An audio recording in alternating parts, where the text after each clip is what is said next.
Hello students, welcome to my YouTube channel. आज हम class 6 का चैप्टर 11 स्टार्ट कर रहे हैं, विच इज अलजेब्रा। इस चैप्टर में हम पढ़ेंगे वेरिएबल्स। वेरिएबल्स क्या होते हैं, उसके बाद जानेंगे कांस्टेंट क्या होते हैं, उसके बाद हम पढ़ेंगे पैटर्न्स। पैटर्न्स का को ऑब्जर्व करके उसमें उसके लिए एक फॉर्मूला बनाएंगे जिसमें हम वेरिएबल और कांस्टेंट का यूज करेंगे।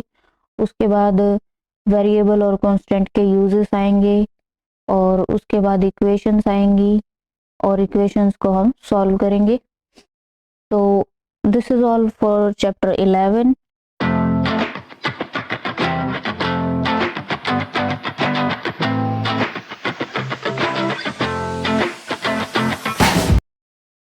एक्सरसाइज को स्टार्ट करने से पहले हम कुछ बेसिक्स के बारे में जान लेते हैं, जैसे वेरिएबल, कांस्टेंट क्या होते हैं। अलजेब्रा में दो तरीके के सिंबल्स होते हैं, जिसमें एक होता है कांस्टेंट और एक होता है वेरिएबल। अब कांस्टेंट क्या होता है और वेरिएबल क्या होता है। कांस्टेंट होता है जिसकी वैल्यू फिक्स हो, जैसे कि एग्जाम्पल हम ले सकते हैं 1 2 5 6, जो भी हम नंबर्स जितने भी ले सकते हैं वो सभी क्या होते हैं, कांस्टेंट होते हैं। वेरिएबल्स क्या होते हैं, जिनकी वैल्यू फिक्स नहीं होती, नॉट फिक्स्ड वैल्यू। और इसमें हम लेटर्स को लेते हैं, जैसे x y z, A to Z हम कुछ भी ले सकते हैं और इनकी वैल्यू फिक्स नहीं होती। मतलब कहीं पे एक्स को हम 4 रख देंगे, कहीं पे एक्स की वैल्यू 7 होगी, कहीं पर कुछ होगी, जैसे 11 मान सकते हैं या फिर कोई भी नंबर आप मानना चाहें। तो कहने का मतलब क्या है कि वेरिएबल की वैल्यू फिक्स नहीं होगी, वो हमारी क्वेश्चन के अकॉर्डिंग चेंज होती रहेगी। क्वेश्चन के अकॉर्डिंग हम देखेंगे कि एक्स की वैल्यू, या हम कोई और वेरिएबल ले रहे हैं, जैसे एम ले रहे हैं, एन ले रहे हैं, उनकी अलग अलग वैल्यूज हो सकती हैं। तो इस तरीके से हम वेरिएबल और कांस्टेंट को याद रखेंगे। और उसके बाद पैटर्न्स। अब वेरिएबल और कांस्टेंट हो गए, पैटर्न्स की बारी आती है। तो पैटर्न्स क्या होंगे। पैटर्न्स होते हैं लाइक हमने यहाँ पर ड्रॉ किया मैच स्टिक से, माचिस की तीली से। सपोज हमने यहाँ पर जेड बना दिया, ये एक माचिस की तीली, ये दूसरी और ये तीसरी। सो अब यहाँ पर मैंने कितनी मैच स्टिक्स को यूज किया, 1 2 एंड 3, 3 मैच स्टिक्स का यूज हुआ है। तो यहाँ पर नंबर ऑफ मैच स्टिक्स क्या है, 3। अगर मैं ऐसे ऐसे और भी बनाऊं मैच स्टिक से जेड, जैसे ये बनाया एक और फिर इसके साथ एक और बना दिया, तो इन दोनों में कितनी मैच स्टिक्स यूज हुई, 3 इसमें और 3, यानी यहाँ पर 6 हो गई। इसी तरीके से हम अगर 3 को एक साथ बनाएंगे तब कितनी हो जाएंगी, 3 + 3 + 3 यानी 9 हो जाएंगी। और इसी तरीके से नंबर्स चलते रहेंगे, मतलब फर्स्ट में 3, फिर 6, फिर 9, फिर 12, अप टू सो ऑन, कितने भी चाहे हम बना सकते हैं। जैसे हम यहाँ पर अगर एक टेबल बनाए, फर्स्ट रो में हम लिखेंगे नंबर ऑफ जी, यानी जेड जो बने हैं, कितने बने हैं। और नीचे हम लिखे नंबर ऑफ मैच स्टिक्स। ऐसे हम टेबल बना सकते हैं।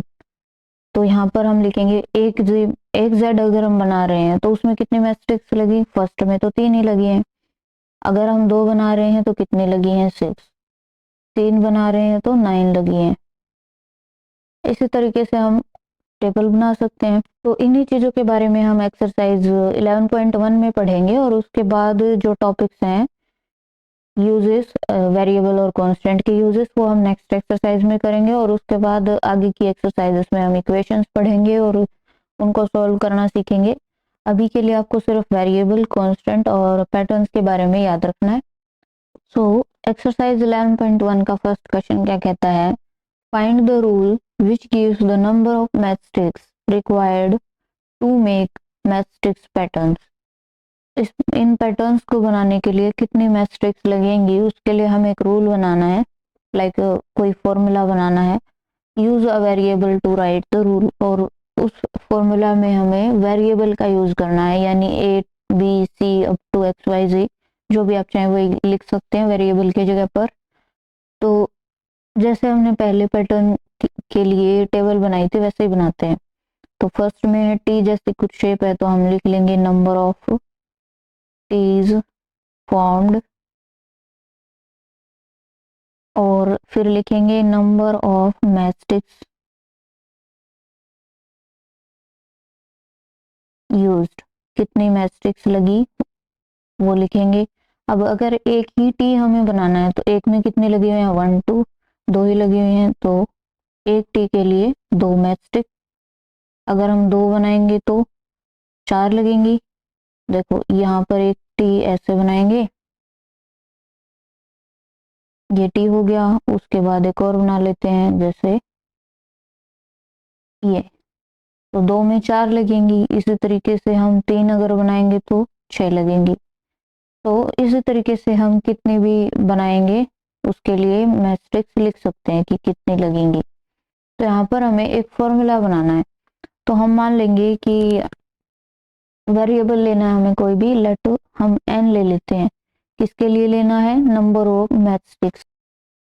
तो हम यहाँ पर मान लेते हैं कि नंबर ऑफ टीज जो है हमें चाहिए, नंबर ऑफ टीज हम मान लेते हैं कोई भी वेरिएबल, जैसे n मान लिया। हम अपनी मर्जी से कुछ भी मान सकते हैं, A to Z में से x y m n p q, जो भी आप चाहें वही मान सकते हैं। तो अब हमें यहाँ पर एक पैटर्न ढूंढना है कि इसमें रिलेशन क्या है। जैसे यहाँ पर हमने एक टी बनाया तो हमारे पास मैट्रिक्स लगी 2, 2 बनाए तो 4 लग रही है। मतलब सपोज हम यहाँ पर 2 से मल्टीप्लाई करें 1 को, 1 2 जा 2, इसके इक्वल आ गया। क्या वही रिलेशन यहाँ पर भी बन रहा है, 2 से मल्टीप्लाई करने पे ये नंबर आ रहा है, बिल्कुल 2 2 जा 4। क्या यहाँ पर भी आ रहा है, 3 2 जा 6। अगर यहाँ पर सभी नंबर्स के लिए ये बन रहा है तब हम इसका यूज कर सकते हैं। जरूरी नहीं है कि हर जगह मल्टीप्लाई करने से ही बन जाए, कभी कभी प्लस करने से, कभी माइनस करने से भी बनेगा, वो हम फर्दर क्वेश्चंस में करेंगे तो आपको अच्छे से समझ आएगा। सो अभी हम लिखते हैं नंबर ऑफ टीज हमने मान लिया n। तो अब हमें एक फॉर्मूला बनाना है कि कितने टी बनाने के लिए कितनी मैट्रिक्स लगेंगी। तो हम लिखेंगे नंबर ऑफ मैट्रिक्स रिक्वायर्ड, क्योंकि हमें उसी के लिए फॉर्मूला लिखना है, नंबर ऑफ मैट्रिक्स रिक्वायर्ड, यही दिया हुआ है क्वेश्चन में। नंबर ऑफ मैट्रिक्स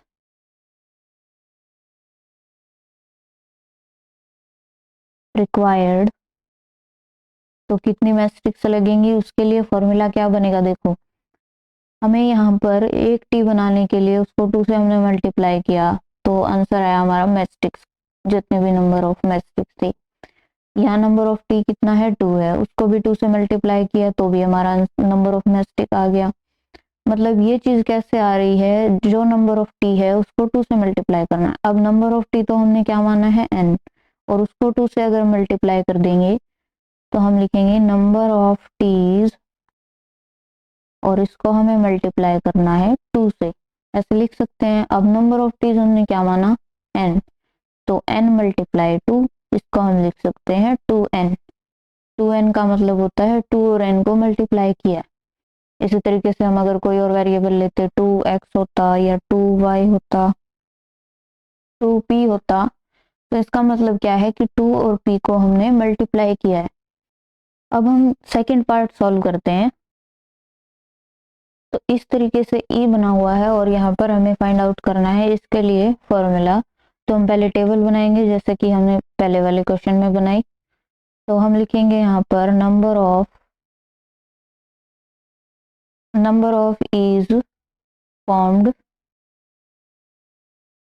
कितनी ई बनी हुई है, और उसके लिए मैट्रिक्स कितनी लगी है, नंबर ऑफ मैट्रिक्स यूज्ड। तो देखो एक ई बनाने के लिए कितनी मैट्रिक्स लगी हुई है, 1 2 3 4 एंड 5। तो एक ई बनाने के लिए 5 मैट्रिक्स लगी हैं। अगर हम एक और ई बनाएं तब कितनी लगेंगी?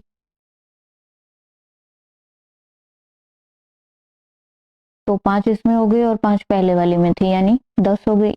तो 2 ई बनाने के लिए 10 मैट्रिक्स लगेंगी। इसी तरीके से 3 ई बनाने के लिए 15 मैट्रिक्स लगेंगी, 5 5 ऐड करते जाएंगे। तो इसी तरीके से हम पूरी टेबल बना सकते हैं जहां तक भी चाहें। तो अब हमें फॉर्मूला बनाना है, जैसे हमने टी के लिए बनाया। तो हम लिख लेंगे let number of is found. Number of E मान लेते हैं हमने कितनी बनाई, यहाँ पर भी एन ही ले लेते हैं। तो अब हमें फॉर्मूला बनाना है। तो फॉर्मूला बनाने के लिए पहले हम इसमें पैटर्न देखेंगे। अब देखो यहाँ पर सपोज मैंने 4 ऐड किया 1 में, तो 5 आ जाएगा। लेकिन क्या यहाँ पर भी वही चीज हो रही है? 4 ऐड करके तो यहाँ पर 8 होना चाहिए। तो ये फॉर्मूला तो हमारा काम नहीं करेगा। तो कुछ और लेते हैं। सपोज हमने 1 को 5 से मल्टीप्लाई किया, तो 1 5 जा 5, 2 को 5 से मल्टीप्लाई किया, 2 5 जा 10 हो गया, बिल्कुल सही है अभी तक। 3 को 5 से मल्टीप्लाई किया, 3 5 जा 15, मतलब ये फॉर्मूला हमारे लिए काम कर सकता है इसमें। तो हम क्या लिख सकते हैं? Number of matchsticks required. कितनी मैथस्टिक्स लगेंगी वो हमें कैसे पता चलेगा? तो जो भी जितने भी ई बनानी है, जितनी भी ई हमें बनानी है, यहाँ पर 1 थी, 2 थी और फिर 3, तो उसको हमें क्या करना पड़ेगा? 5 से मल्टीप्लाई। तो हम लिख सकते हैं नंबर ऑफ ईज रिक्वायर्ड। जितनी भी ई हमें बनानी होंगी उसको हम 5 से मल्टीप्लाई कर देंगे। अब ई हमें कितनी बनानी है? n।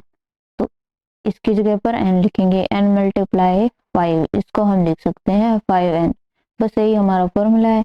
इसी तरीके से आपको फर्स्ट क्वेश्चन में सभी पार्ट्स में फॉर्मूला बनाने हैं, और सेकंड क्वेश्चन में भी बिल्कुल ऐसे ही हमें फॉर्मूला जनरेट करना है।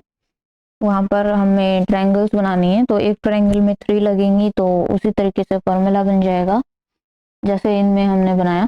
Question number 3 is find the rule which represents the number of triangles formed T.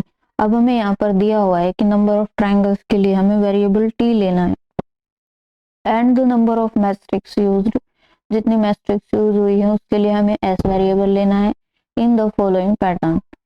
अब यहाँ पर ये जो पैटर्न दिया हुआ है इसके लिए हमें फॉर्मूला बनाना है, बिल्कुल वैसे ही जैसे हमने प्रीवियस क्वेश्चन में किया। तो पहले हम बनाएंगे टेबल इसके लिए। तो हम लिखेंगे नंबर ऑफ ट्रायंगल्स फॉर्म्ड, और लिखेंगे number of matrix used, matrix कितनी लगी। अब देखो हमें यहाँ पर एक ट्रायंगल बनानी थी, तो हमने 3 मैट्रिक्स का यूज किया। 2 ट्रायंगल बनाए हैं तब कितनी? 1 2 3 4 एंड 5, यानी टू ट्रायंगल्स के लिए 5 मैट्रिक्स, और 3 ट्रायंगल्स के लिए 1 2 3 4 5 6 7। तो 3 के लिए 7, और 4 के लिए 1 2 3 4 5 6 7 8 9, 4 के लिए 9 मैट्रिक्स, और इसी तरीके से पैटर्न चलता रहेगा। तो अब हमें यहाँ पर पैटर्न में ढूंढना है कि हम क्या फॉर्मूला बना सकते हैं। तो अब हमें और चीजें भी गिवन है यहाँ पर। नंबर ऑफ ट्रायंगल्स के लिए हमें वेरिएबल लेना है टी, और नंबर ऑफ मैट्रिक्स के लिए एस लेना है, तो वो भी लिख लेते हैं। Number of let number of triangles equals to, variable लेना है हमें टी, और लेट नंबर ऑफ मैट्रिक्स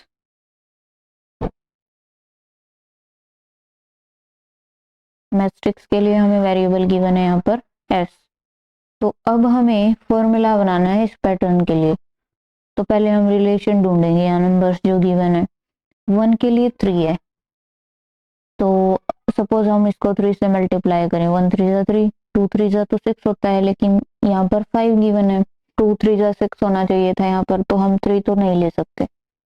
अगर हम कुछ और देखें, सपोज हम 2 ऐड करें, 1 + 2 3, तो क्या यहाँ पर भी 2 ऐड करने से ये वाला नंबर आ रहा है, 2 + 2 4 हो गया।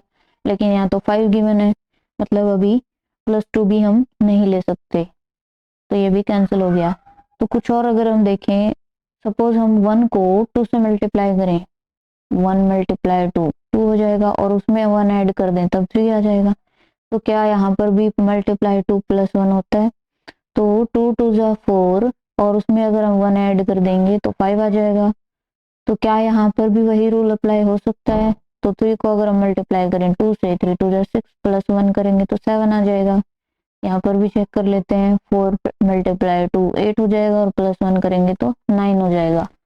मतलब यहाँ पर ये फॉर्मूला हमारा काम आ सकता है। तो देखो हमने यहाँ पर क्या किया है, जो नंबर ऑफ ट्राइंगल्स हैं उसको 2 से मल्टीप्लाई करके 1 ऐड किया है।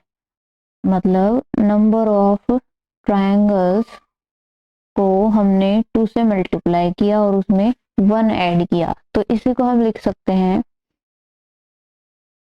फॉर्मूला में। अगर हम लिखेंगे नंबर ऑफ मैचस्टिक्स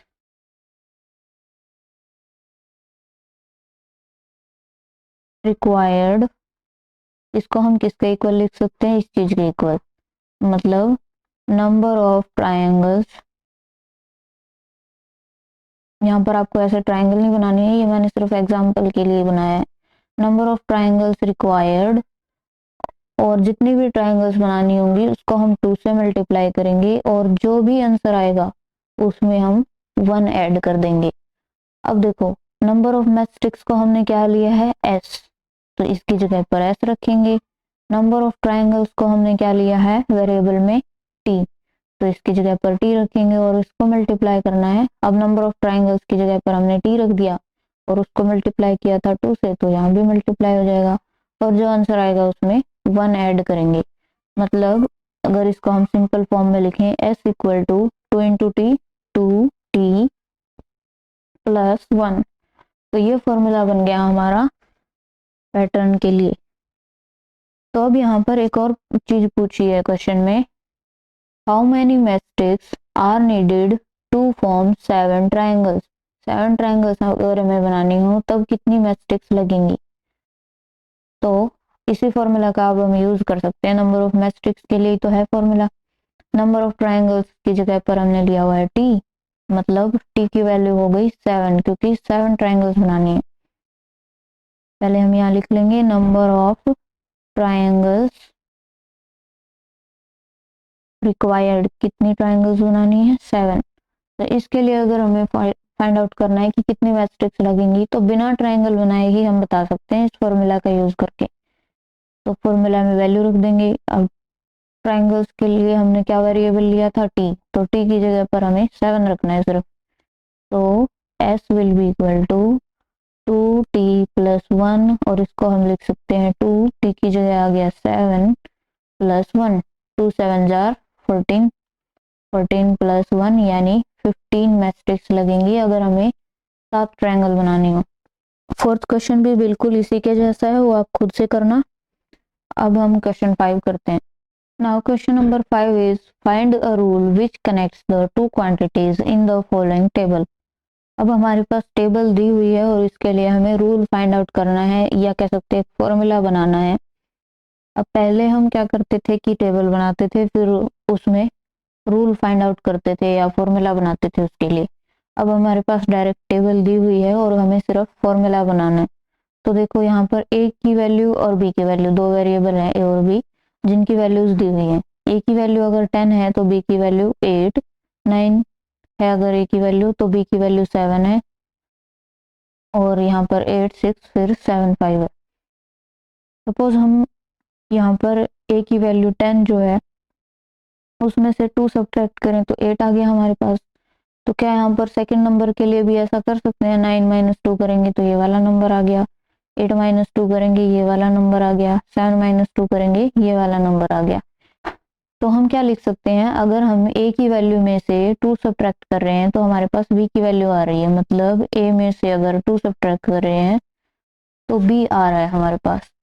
या फिर हम ऐसे बोल सकते हैं, देखो ए में से अगर बी को सब्ट्रैक्ट करें, मतलब 10 में से अगर 8 को सब्ट्रैक्ट करेंगे तो 2 आएगा, 9 में से 7 सब्ट्रैक्ट करेंगे फिर भी 2 आएगा, 8 में से 6 सब्ट्रैक्ट करेंगे तो भी 2 आएगा, 7 माइनस 5 करेंगे तो भी 2 आएगा। मतलब ए में से अगर बी को सब्ट्रैक्ट करेंगे, ए माइनस बी करेंगे तो हमारे पास आंसर 2 आएगा। तो इसमें से दोनों फॉर्मूला ही बिल्कुल सही है, आप कोई भी लिख सकते हैं एग्जाम में, दोनों ही सही हैं, दोनों के लिए आपको मार्क्स मिलेंगे। क्वेश्चन 6 में क्या है, complete the following table using the given formula. अब हमारे पास एक फॉर्मूला दिया हुआ है, ये y के लिए 4x plus 1, y equal to 4x plus 1, मतलब y की वैल्यू अगर हमें चाहिए तो x को 4 से मल्टीप्लाई करना है और फिर उसमें 1 ऐड करना है। तो इस टेबल को कंप्लीट करना है, मतलब x की वैल्यूज दी हुई है और y की वैल्यूज हमें फाइंड आउट करनी है। तो इसमें हम वैल्यू पुट करते जाएंगे, फॉर्मूला जो गिवन है। तो हम लिखेंगे इफ x इक्वल टू 3, अगर x की वैल्यू 3 है तो y की वैल्यू कितनी आएगी, तो y इक्वल टू कितना है 4x प्लस 1। अब x की जगह पर हम 3 रख देंगे, मतलब 4 मल्टीप्लाई 3 प्लस 1, 4 3 जा 12 प्लस 1, 12 प्लस 1 हो गया 13, मतलब यहाँ पर 13 आएगा। अब हम अगली वैल्यू के लिए करेंगे if x equal to 4, if x equal to 4, x equal to 4 अगर हो तो y की वैल्यू कितनी आएगी 4 इंटू एक्स, 4 इंटू एक्स की जगह रखेंगे 4 प्लस 1, 4 4 जार 16, 16 प्लस 1 इज 17। तो यहाँ पर y की वैल्यू 17 होगी। अब हम 5 पुट करेंगे, if x equal to 5, x की वैल्यू अगर 5 हो तब y की वैल्यू कितनी होगी, तो y इक्वल टू कितना है 4x प्लस 1, यानी 4x की जगह पर 5 प्लस 1, 4 5 जार 20, 20 प्लस 1 इज 21, तो यहाँ पर आ गया 21। इसी तरीके से 6 पुट करेंगे, if x equal to 6, x equal to 6 होगा तो y की वैल्यू कितनी होगी, y की वैल्यू है 4x प्लस 1, तो 4x की जगह पर रखेंगे 6 प्लस 1, 4 6 जार 24 प्लस 1, यानी 24 प्लस 1 हो गया 25। तो यहाँ पर y की वैल्यू आ गई 25। तो इसी तरीके से पार्ट 2 को आप सॉल्व कर सकते हैं। अब हम आगे क्वेश्चंस करते हैं। अब हम क्वेश्चन 8 कर रहे हैं। क्वेश्चन 7 और 8 बिल्कुल सेम है, इनमें से एक मैं आपको करवा रही हूँ और एक आप खुद से कर सकते हैं। तो क्वेश्चन नंबर 8 में है, if there are 30 mangoes in a box, how will you write the total number of mangoes in terms of the number of boxes, use b for the number of boxes. अब हमें यहाँ पर ये भी given है कि number of boxes के लिए हमें वेरिएबल बी लेना है।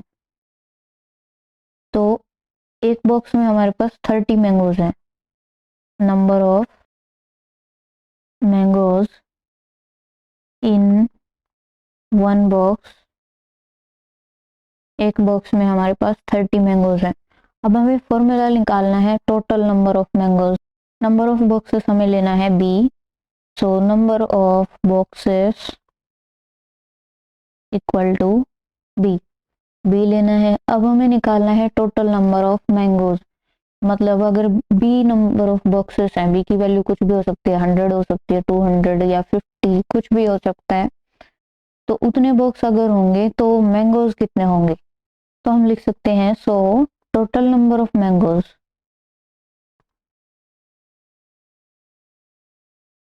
कितने होंगे।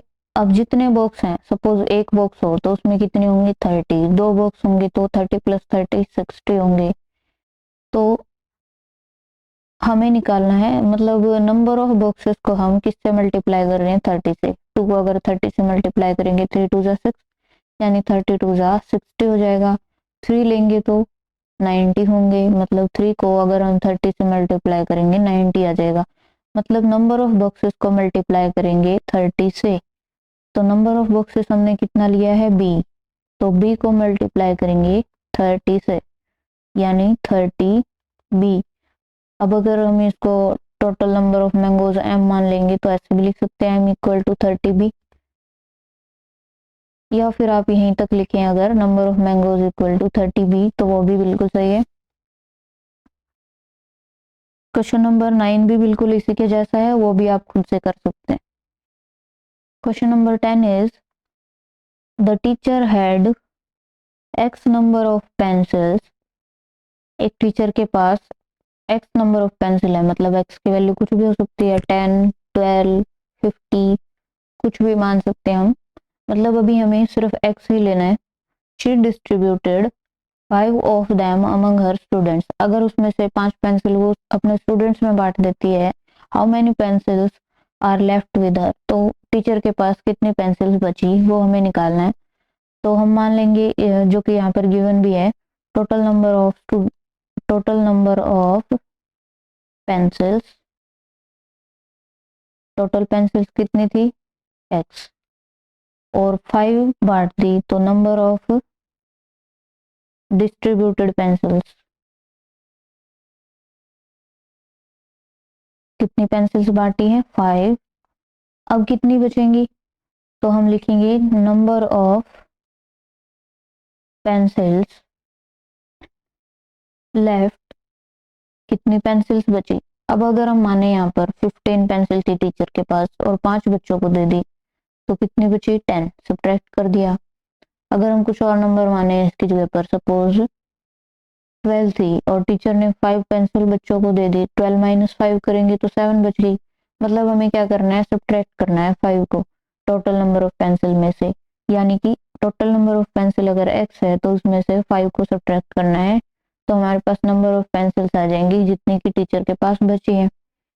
बस इतना ही करना था इसमें। Now question number 11 is students of a class are made to stand in y rows. Y number of rows में खड़े होने के लिए कहा गया स्टूडेंट्स को। ईच रो हैविंग 11 स्टूडेंट्स, हर एक रो में 11 स्टूडेंट्स होने चाहिए। The last row has only 8 students, last row में सिर्फ 8 ही स्टूडेंट्स हैं। Find a rule to determine total number of students in the class. Total number of students के लिए हमें एक फॉर्मूला बनाना है। तो हम मान लेते हैं कि सपोज यहाँ पर एक डायग्राम टाइप बना लेते हैं। सपोज ये स्टूडेंट्स हैं यहाँ पर 1 2 3 4, हर एक रो में 11 स्टूडेंट्स हैं यहाँ से यहाँ तक, फर्स्ट से लास्ट तक। और कितनी रो है टोटल, इसी तरीके से अगर हम लेंगे, अब मैंने काउंट नहीं किया है, मैं सिर्फ डॉट्स लगा रही हूँ। ये कितनी रोज है, यहाँ से हम जितनी भी लेना चाहें यहाँ पर डॉट डॉट डॉट, कितनी रो है y, और लास्ट रो में सिर्फ दिया हुआ है, लास्ट रो अलग बना लेते हैं। यहाँ पर सिर्फ 8 स्टूडेंट्स है, 1 2 3 4 5 6 7 8, लास्ट रो में 8 स्टूडेंट्स हैं यहाँ से यहाँ तक। अब टोटल रो तो हमारे पास थी y, यहाँ से यहाँ y रोज थी। अब लास्ट रो को अगर हम छोड़ दें तो कितनी रो बची, एक रो हमने माइनस कर दी, मतलब y माइनस 1। तो y माइनस 1 जो रो है उनमें तो 11 स्टूडेंट्स हैं, और उसके अलावा जो एक रो बच गई उसमें 8 स्टूडेंट्स हैं। तो देखो हम कैसे लिख सकते हैं, पहले हम लिख लेंगे कि रोज कितनी है, नंबर ऑफ रोज, कितनी रो है y, और number of students in each row, यानी कि हर एक रो में कितने स्टूडेंट्स हैं। अब लास्ट में 8 है तो सिर्फ लास्ट को छोड़ के जो बाकी रो बच गई, तो हम लिखेंगे number of students in each row except, except का मतलब उसको छोड़ना है, except last row, last row को छोड़कर बाकी रोज में कितने स्टूडेंट्स हैं 11, और लास्ट रो में कितने हैं, number of students in last row, last row में कितने गिवन है 8। अब हम यहाँ पर एक और चीज लिखेंगे, number of rose having 11 students, ऐसी कितनी रो हैं जिनमें 11 स्टूडेंट्स हैं। तो कितनी रो है, टोटल रो हमारे पास y है और लास्ट वाली यानी एक रो को छोड़ के बाकी सब में 11 है, तो y माइनस 1 रोज में हमारे पास 11 स्टूडेंट्स हैं। तो अब हमें फाइंड आउट करना है टोटल नंबर ऑफ स्टूडेंट्स। तो total number of students 11 students अगर हर एक रो में है, मान लो हमारे पास 2 रोज हैं, तो 11 टू जा करेंगे हम, 11 टू जा 22, टोटल स्टूडेंट्स हो गए 22। अगर हमारे पास 3 रोज हों तो 11 3 जा 33, जितनी भी रो होंगी मतलब उतने से ही हम 11 को मल्टीप्लाई कर देंगे। हमारे पास 11 स्टूडेंट्स वाली तो y-1 रोज हैं, तो 11 से मल्टीप्लाई करेंगे हम y-1 से, लेकिन टोटल तो अभी भी नहीं हुए क्योंकि ये सारी रोज नहीं है, लास्ट रो अभी भी बच गई। तो लास्ट रो में कितने स्टूडेंट्स दिए हुए हैं 8, तो लास्ट रो वाले स्टूडेंट्स को हम ऐड कर लेंगे। अभी मैं फिर से बता देती हूँ, जैसे हमारे पास हर एक रो में 11 स्टूडेंट्स थे, टोटल रोज हमारे पास y थी और लास्ट रो में 8 स्टूडेंट्स थे, तो ऐसी रो कितनी बच गई जिनमें 11 ही है, तो लास्ट वाली को सब्ट्रैक्ट कर देंगे, मतलब एक रो को सब्ट्रैक्ट कर देंगे। टोटल रो हमारे पास y है, y में से अगर हमने 1 को सब्ट्रैक्ट कर दिया तो ऐसी रो हमारे पास बच गई जिनमें कि हर एक रो में 11 स्टूडेंट्स हैं। तो 11 स्टूडेंट्स वाली कितनी रो है y-1, तो y-1 मल्टीप्लाई 11 अगर हम करेंगे तब हमारे पास नंबर ऑफ स्टूडेंट्स आ जाएंगे जो कि y-1 रोज में है, और फिर हम लास्ट रो वाले स्टूडेंट्स को ऐड कर देंगे इसमें, तो हमारे पास टोटल स्टूडेंट्स आ जाएंगे जो कि सारी रोज में मिलाकर बनेंगे। Now question number 12 is the length of a rectangle is x unit. एक रेक्टेंगल है उसकी लेंथ है x unit, it's breadth is 7 unit less than its length. उसकी ब्रेड्थ जो है, लेंथ में से अगर हम 7 सब्ट्रैक्ट करेंगे तो ब्रेड्थ की वैल्यू आएगी। Find the rule to find its area.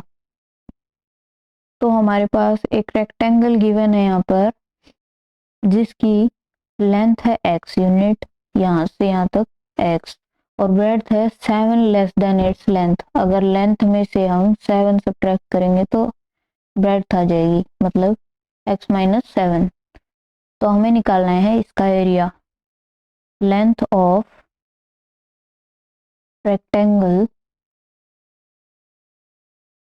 Rectangle की लेंथ कितनी है x यूनिट्स, यूनिट्स मतलब सेंटीमीटर हो सकती है, मीटर हो सकती है, इंच हो सकती है, कुछ भी हो सकता है। हम डायरेक्ट यूनिट से लिख रहे हैं क्योंकि यहाँ पर गिवन नहीं है।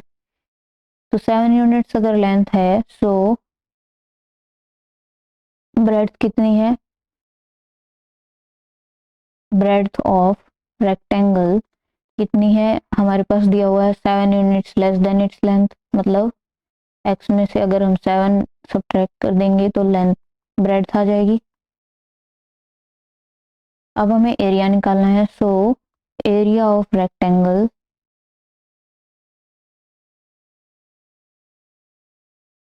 तो एरिया का फॉर्मूला लगा देंगे, लेंथ मल्टीप्लाई ब्रेड्थ होता है। तो लेंथ की वैल्यू कितनी है x और ब्रेड्थ की वैल्यू है x-7, तो x मल्टीप्लाई x-7 ये आ गया हमारे पास एरिया। इसको आप चाहें तो कैपिटल ए से डिनोट कर सकते हैं या स्मॉल ए से कर सकते हैं इसकी जगह पर, या फिर ऐसे ही छोड़ सकते हैं। तो इसी के साथ हमारी एक्सरसाइज 11.1 कंप्लीट होती है। आगे हम वेरिएबल्स का यूज करना सीखेंगे एक्सरसाइज 11.2 में। If you have any doubts, any query, let me know in the comment section. Thanks for watching.